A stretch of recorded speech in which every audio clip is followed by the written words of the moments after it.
Në pritje të Fitër Bajramit, aksionet humanitare nuk kanë të ndalur, e qëllimi parsor i tyre është që tryezat e festës më të madhe të muslimanëve të jenë të begata njëjtë për të gjithë. Aksioni sotëm vjen nga një mërgjimtar i Çajlës, i cili me produkte ushqimore furnizon 20 familje në nevojë. Ky aktivitet u menaxhua nga Sinan Elezi, i autorizuar nga mërgjimtarët për menaxhim me ndihmat.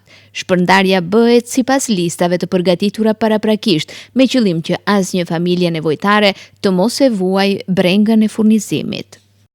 Tash në ka e fondi Ramazanit, tash afrohet edhe Bajrami, ti kena sofrat plot si kina ne gjithë për nevojtarët.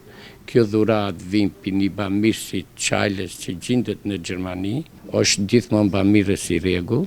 Kjo e 4 herë që jep për nevojtarët. Unë i faleminderoj edhe në emrin e nevojtarëve që t'ja pranon e Zoti këtë kontribut të madh për që e ka dhënë për nevojtarët, edhe inshallah këtë muaj të shenjtë na pranon e gjithve muslimanëve kado që janë veprat mera, edhe gjithmonë edhe vitet të ardhshme të kalojnë në shumë të mira.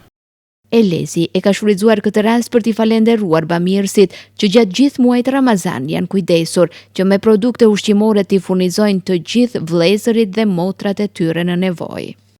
Unë vu faleminderojmë gjithve bamirësve, Çajlës, rajonit të Stivarit. Këtë muajin e shenjtë të Ramazanit ka qenë që i kanë ndihmuar nevojtarëve, nuk i kanë lënë me sofrat bësh.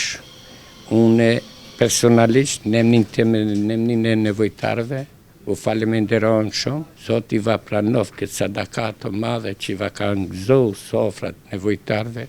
Ditë më parë, Sinan Elezi menaxhoi edhe një aksion tjetër shumë gazmor që mundsoi pako dhe dhurata të Bajramit për të gjithë nxënësit që mësojnë në shkollën e Çajlës. Kjo me qëllim që fëmijët të shijojnë sa më shumë festat e tyre dhe nga moshët e hershme të mësohen me bamirësi. Angazhimi i këtyre 3 ditëve, thot Elezi, është që të mundsojnë veshmbathjen e fëmijëve të nevojtarëve me tesha të reja për Bajram. Por e gjithë kjo do të bëhet jashtë syve të opinionit me qëllim që fëmijët që do ta shfrytëzojnë këtë mundësi të mos ndihen të paragjykuar nga bashkëmoshatarët e tyre.